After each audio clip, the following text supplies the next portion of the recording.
y'all, I'm Hope at Crafty Hope. Welcome to my channel. I am working on Index Card a Day, or ICAD. This is actually the second to last set of the 61 day long challenge. The challenge ran June and July, and I am finally getting the rest of these videos up. So I'm going to tell you a little bit of about ICAD while you watch me gather things in collage and whatever. But ICAD is a challenge that comes from Tammy Garcia. I will have her links below, but you can find her on Instagram as Gypsy999. Also, her website is Daisy Yellow Art. So she has this challenge that's a daily challenge to take something small, an index card, and create art on it every day. To help inspire you, she gives out daily prompts along with weekly themes just as a jumping off point. They are totally optional, and sometimes I use them myself, sometimes I don't. Also, my friend Nina Fickett offers up mixed media ICAD prompts each day of this challenge for a little bit of extra inspiration. Like I said, I'll have Tammy's prompt along with Nina's down below. So on this day, it is day 55. In this video, I'm going to share with you the cards I made for days 55, 56, and 57. So on day 55, the Daisy Yellow prompt was dominoes, and the mixed media ICAD prompt is a medium. So you can see me using the medium, or one of the mediums I chose for this, which is a Liquitex gold medium. Y'all, I don't even know what I thought this stuff was when I bought it, and I've used it in several things, but I really don't know how it's intended to be used.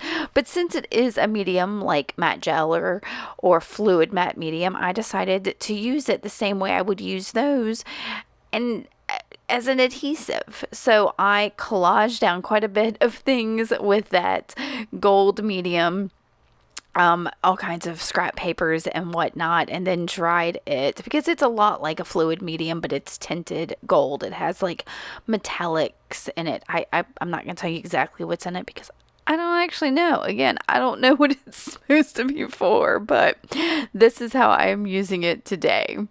Once I got that dry and my card trimmed, I wanted to add a little bit additional texture to this. So I'm using a Stabilo all pencil, and I'm going to activate that. Now, an all pencil is water reactive and it writes on all surfaces. I often like to activate it with water, but for some reason I was like, hey, what'll happen? I've been trying to do a lot more what ifs, like what if I do this? So I'm activating it with coffee. These are coffee crystals for instant coffee that I basically make a small cup of really strong coffee in a little cup that's a yogurt cup, and then leave it to dry. And when I need it again, I put some water in it and activate it. So that's all I did, was activate it and paint it on that Stabilo. And then, y'all, I came in with a blue Stabilo all pencil, and scribbled also on there. And then I am using my regular matte gel to just activate that. So I'm not even using water to activate either of these Stabilo alls. Now, using this fluid medium means that wherever I've activated it, it is going to be permanent, because that Stabilo all pencils are not permanent in any, they're meant to be like wet and wiped off. That's what it's for, to write on glass or plastic or things like that. So by using the medium there, I have made it more permanent. The coffee, not so much. That coffee, like water, will wipe away. So you can see I activated all that and I dried it. Then I grabbed some white gesso, which is another medium of sorts. And I am making like dots like you would see on a domino. Now, I could have grabbed a set of dominoes and figured out what the patterns are, because I don't think those are the exact patterns you see on dominoes, but I wanted it to be simply reminiscent. And rather than using some kind of tool or something, I'm using the tool that God gave me, which is my finger. I love making finger dots. So I absolutely use my finger and made some domino dots, and then I dried those somewhat. I think some of the center of those are still kind of tacky, but I'm going to use something that's not water reactive here, and that is a ballpoint pen. This is some kind of cheap ballpoint pen. I wanted something that I knew wasn't going to move, and I'm going around each of these dots that I made. I'm still a little amazed how kind of perfectly round some of those dots are. I actually was working in one of my art journals today and tried to do finger dots, and they were not perfect. So I wanted to brighten this up just a touch, and for some reason I was feeling called to do something like fluorescent pink. So I grabbed my Prismacolor colored pencils, and you can see that hot pink one, and I'm just scribbling on there, trying to add some pops of brightness. Pink's not usually my jam, but I was feeling it, and that then led me to pull out these die cut butterflies. They're from Dollar Tree. And yeah, that pop of pink made me think, ooh, I should do something else pink. And yeah, I grabbed that. And what I often like to do when I grab some butterfly wings is to grab a Tim Holtz paper doll and slap it in the middle and make it a fairy. So that's exactly what I did. I got my medium-sized, I think, paper dolls, and this little girl came out, yeah, I happened to just grab her first. So she's going to become a fairy, and she's kind of perfect because she's got like some daisies in her hair, like a wreath of daisies. What do you call that? I wore one in my wedding. A crown. Oh my gosh. A crown of daisies. Oh my goodness. So I did ink her up with some walnut stain distress ink, but then grabbed, oh y'all, I can't even think what color this is, like Victorian rose maybe distress ink, and went around her a little bit more with that, like over top of it, just to kind of bring that pink in a bit more. I don't know that it made much of a difference, but I tried, and I'm going to use that same one on the butterfly too, because the edges of anything that are die cut like that are going to have like the white of the paper, which to me almost feels like it cheapens something. So I'm trying to get better about inking the edges of die cut things like the paper dolls and like the butterflies. I won't promise I will always remember to do it, but yeah, I try. I sorted through. I've got this little instant coffee. It's I don't even know if they make that kind anymore, the International Delight stuff, but I got one. I don't remember what was in it when I got it. Maybe buttons, very likely buttons. And I collect little snippets of phrases and words and magazine clippings and things I type up, and that's exactly what this is. It's a little piece of, I think, cardstock where I had typed up, "Those who don't believe in magic will never find it, raw doll." So, which is kind of the perfect quote for when you've got a fairy of any kind on anything. So I'm going to go ahead and use my Fabri-Tac to stick my paper doll in on her. We'll put her wings on her, to adorn her with her wings, and then I'll go ahead and also, I think I'm going to make sure she's dry first and think about things, because I keep trying to move it around. I mean, I'm not going to put this in the middle because then that quote won't really fit. So it's got to go on the left or the right. And I don't know. Sometimes I have to just stop and futz. And that's what I did before using the Fabri-Tac and getting as much as I can on my little fairy and sticking her down. I am not, her wings, and I think, yeah, just her wings hang off the top. And I'm not super concerned about that. So then I turn to that sentiment, and I'm going to ink it up with that same pink distress ink. Like I said, I don't know if you can still get that color anywhere, but I'll put it down below because I know I still have it in my stash. I then wanted a bit, sorry, I'm just like, what did I do then? I wanted a bit of femininity, I guess, added to this. So I pulled out a bunch of different laces and finally landed on this one that I am going to stick on the bottom of that of that snippet. Oh, I left my Fabri-Tac sitting upside down for too long. I think there's a bunch of it in the bottom of that the 3D printed thing. So, yep, I'm going to stick that on there and then go ahead and stick the whole thing down. Once that's down, I think I'm going to probably grab that black Stabilo all pencil and do some some shadow. So I will go around the outside of her and add some shadow to her. I might ink up the card. I can't remember if I do or not.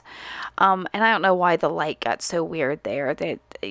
Sometimes it just does that. I don't know why. Anyway, I'll activate that Stabilo all, and then I'll be done with this card. I'm going to give you a quick look at it, but don't worry, there will be detail shots at the end of the video after I share the making of the next two cards. And we'll get to the one after this in just a second.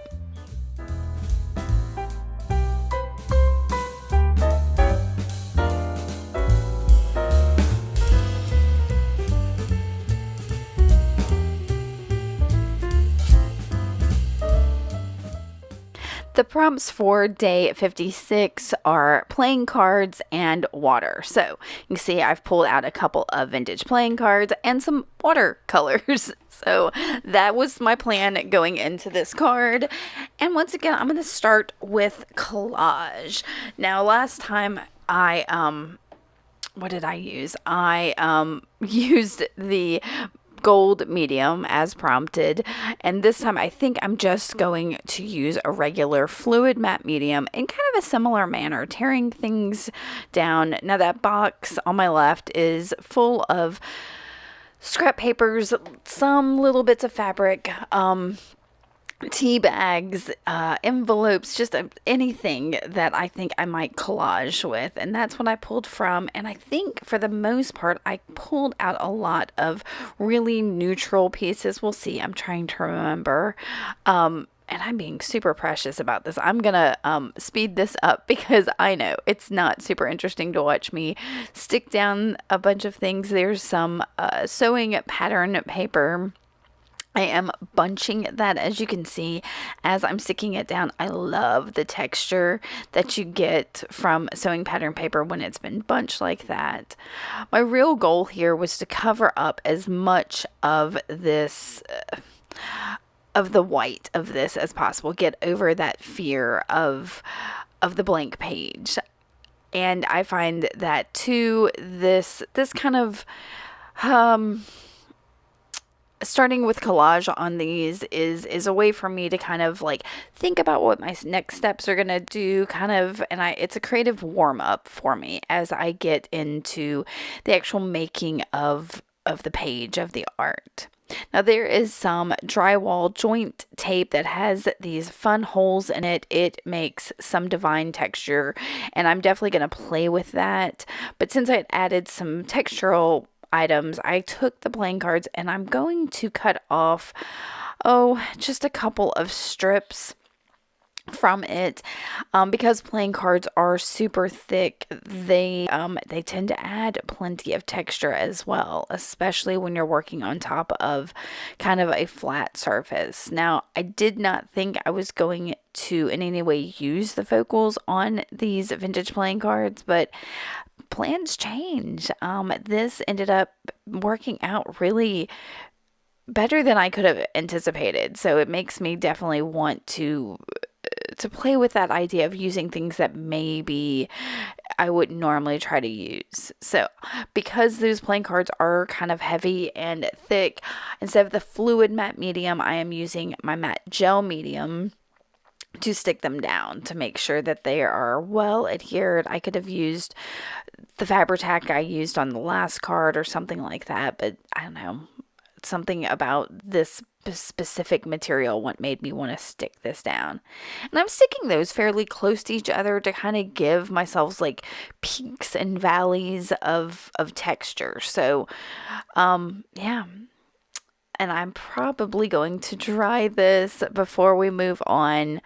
Yep, gonna dry it and then come in with a little bit of some white gesso, putting it directly on my card. And I will use, first I'm going to use this brayer to kind of just move that gesso around, get it all over the card. And then I'm going to use, I know I use at least one other tool, if not two. I've got it's a spatula brush thing. Oh no, first I'm going to use my playing card. That's not even playing card. What is that? It's a key card, a hotel key card, to kind of scrape that around. And then I've got this silicone brush thing that I'm trying to remove some of that excess gesso from there so that it doesn't add any texture of its own. More than anything, I wanted to just kind of push back any of the other colors or anything that's on that surface. But I didn't want the gesso itself to have its own texture. Now you see me clearing away my desk because the next thing I'm probably going to do is come in with, I'm going to dry first. And then come in with, that's right, I'm going to use the watercolors.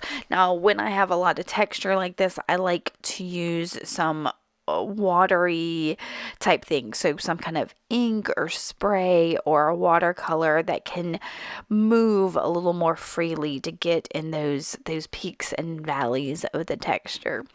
So, and I'm going to go with some of my favorite colors, which are like an olivey green and then a like aqua turquoisey blue. And I'm putting these on the card kind of haphazardly. I kind of hate that I did. I wish I'd blended them a bit more. Looking at the card now, I think that's the only takeaway I have looking at the card is these don't feel very organic. So I wish that it did have that. But look how pretty that is going down. Now, keep in mind, when these dry, they're going to be a little bit lighter and not exactly the same color, but it's fine. But yeah, I wish I had grabbed a little bit of water and moved it around. But you see how I'm hitting those areas of texture, and you can see the shape of those papers that we collage down, that those strips of playing cards, that bit of that hardware joint cloth. Yeah. So I did dry this, and now I am splattering. I'm using just my wet paintbrush and splattering some water on the card because watercolors are water reactive, and I'm using a clean paper towel, giving that water a second to kind of sit on there, and then I'm going to pick it up. Now, this doesn't make a huge statement or anything, but it was just something fun to play with. I grabbed a distress crayon. This is probably, I can't see what the color is, y'all. Honestly, I don't know. I think it's probably walnut stain. And I am lightly going over the texture of all of these areas. So, and then rubbing them. What I like about the distress crayons or gelatos, I'm trying to think, there's a couple other things that have that soft consistency that aren't like a hard crayon, that are kind of blendable, that I really like. So, but you can see I added water to this to help me move it around. So things like a woody or a watercolor pencil aren't going to move the way some of these creamier ones do, but with a little bit of water added and your finger or a paintbrush, you can definitely get those things to move around. So like I'm doing it there. So I just kind of played with putting that on the areas where there was some texture that I wanted to accentuate a little. And then I did exactly what I did not think I was going to do, which is try to cut out the image that is on the front of this playing card. Now, both of these cards come from a set of cards, probably from the 70s. I picked these up, I'm sure, at a thrift store or something like that. And I really do like the images. I mean, one's a bucket of daisies and the other one's a nest with eggs in it. And those really speak to me. So, but they are very, I don't know, like not really defined edges or really easy to cut edges. So I'm doing what I can to cut out the shape of this like nest and branch, and there's some flowers, and it's a little awkward. So I've cut it as close as I can, trying to get some of those white edges off of there. And I'm going to cut it down. Yeah, I think I might even cut it more after this. So I'm getting these funky little shapes on there. I will ink the edges of this because, like a die cut, now that I've cut it, all of those edges are stark white, and again, it feels kind of cheap when you've got that. And I am using that walnut stain distress ink to do that. I think somewhere here I'm like, oh, I don't like this piece hanging, and so I'm gonna come in, I think, and cut it off. Yep. Just like boop. I am trying to like not cut a straight edge because nothing about this image is straight. So I'm making sure that, to kind of follow a general path of it. I dried my card one more time to make sure everything on there was dry, and I pulled out a piece. I think that is some kind of like bias tape that I had dyed with coffee or something. So I kind of wanted to add that on there to give, I don't know, a backing of sorts to it. And to bring in some of the brown that's on that nest and everything, I grabbed some transparent raw umber ink from Liquitex and splattered that on my card, and of course, dry it again. I'm always working in stages of drying and not drying. Now, I did, before it got completely dry, I grabbed my distress sprayer and sprayed a little bit of water on there. Was it the last video or the one before where I had done something similar, and it just does something neat with your splatters. I decided to add a touch of a metallic on here, so I grabbed my Prima. Again, I'm working with the whole idea of water, so I'm adding all kinds of water things in this. So more watercolors, this time kind of a gold one that I got on there, and I'm gonna try. And then I pulled out, this is some dyed cheesecloth. I received this, from one of you, Kaylin. Thank you so much. This is such a fun color, and I don't know, I love it, the cheesecloth. So I'm kind of hoarding it now, but I'm really glad that I used it on this card because it works perfectly. So thank you for sending that to me. I really appreciate it. So I'm going to use that also to back that image, and it helps to lift it a little bit. I've mentioned in my previous videos that I've really enjoyed things having a little bit more bulk and texture and 3D element to them, so that cheesecloth really does add that. It gives it some height on this card.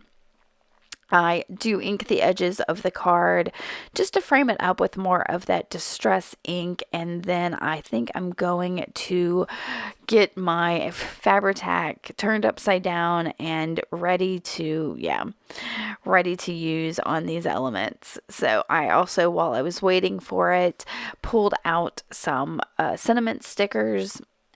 These are, Cosmo Cricket or something. I picked them up at Tuesday morning.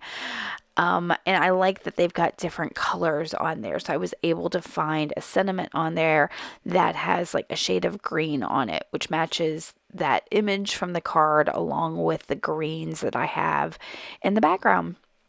So that's why I pulled out that sentiment. But you can see me struggling right now with the Fabri-Tac and the cheesecloth and trying to get enough glue or enough Fabri-Tac on everything to stick it all down. So I'm trying to just make sure that this isn't going to come loose in any way, the way that I've kind of bunched up that cheesecloth. So I've got to make sure I get up in some of those layers. And I'm going to stick this down, squish it. I think I'm even going to probably, peel up parts of it and put more, kind of figure out where it's loose and where things need additional stickiness. Try to get it all down. It's hard to tell until it cures, because sometimes you're like, well, is that just it hasn't cured yet? So I'm going to do that, and then I am going to pull up the sentiment that I've picked out, which just says "You are loved." I did not ink that sentiment. I kind of wish I had, but it's okay. It's fine how it is. I will add some Fabri-Tac to it, just to I think Fabri-Tac. I might use something else. I think I'm going to try to use my Uhu, but it's not going to work. And I think I end up adding the Fabri-Tac to it to stick it down. And once I get it stuck down, I will be done with this card. And I'll give you another look at it, and we'll get to the next one.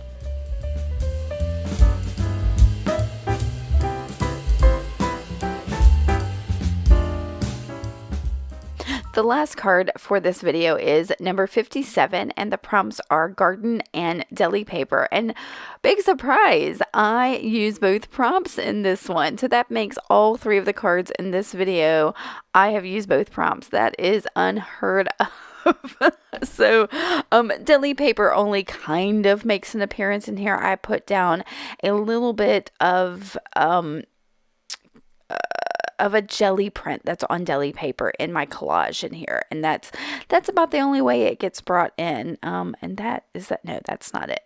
But again, I'm pulling from my scrap box, not being super. I don't even think I knew what I was going to do when I started this. I just kind of was like, okay, the prompts are garden and deli paper. We'll see how that works out.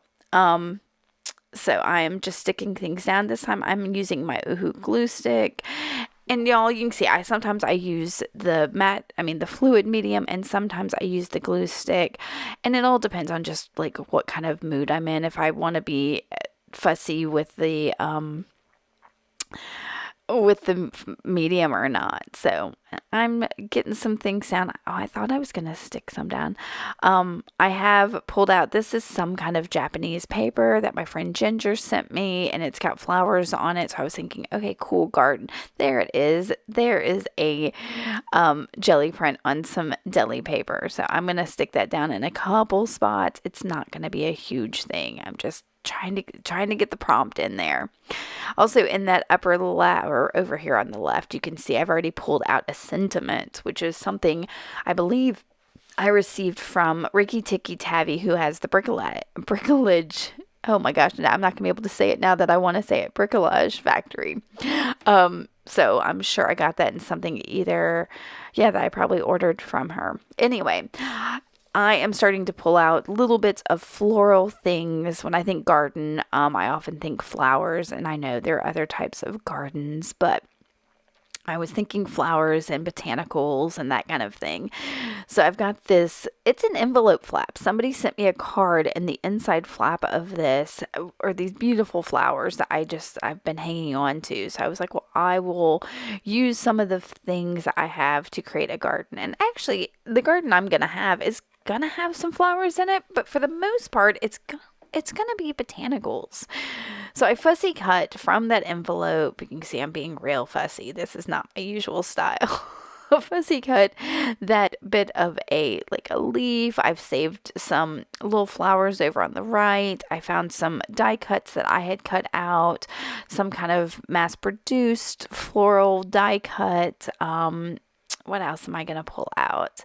And I'm not even going to use all of these things. I just kind of started collecting things. I went over to my tissue paper and napkin stash and pulled out a couple things. Here's, somebody sent me this too, which is some botanicals. So I am trying, when you use a napkin, the best thing to do is to separate, they're going to be 2 or 3 ply for the most part. And so there's going to be 1 or 2 white backers on them. So I'm trying to get that white backer off of this one.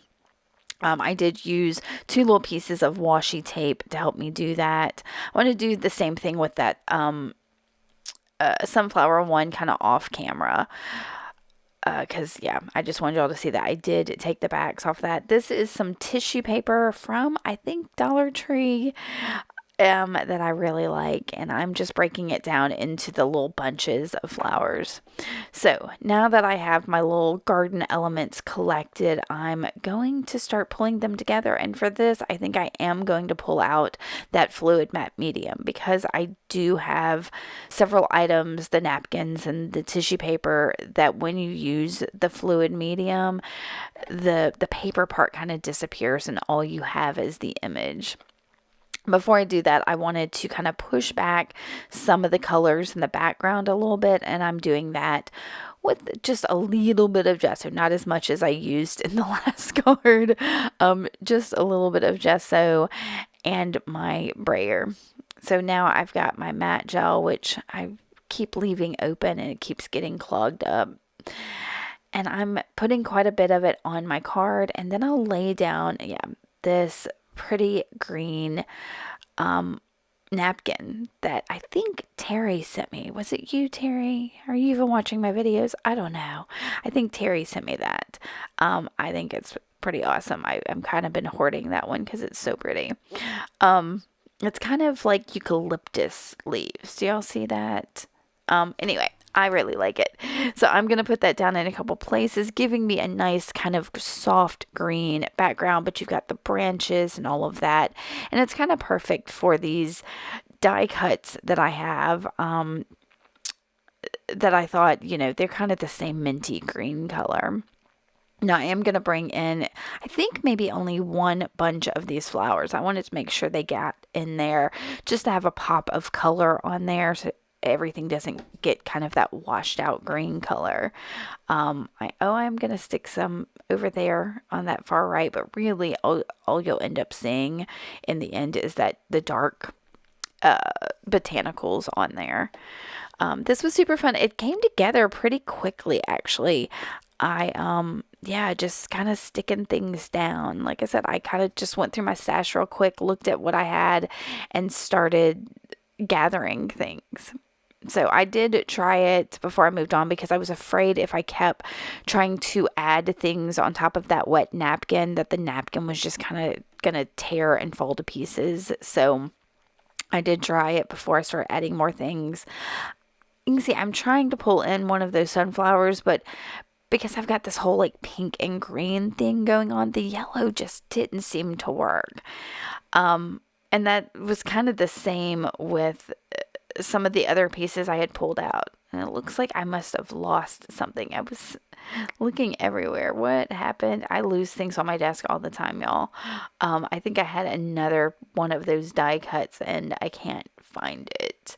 I'm not sure that I ever found it. Who knows what happened to it? It very possibly got blown away when I pulled out the heat tool. So I am going to stick this one down.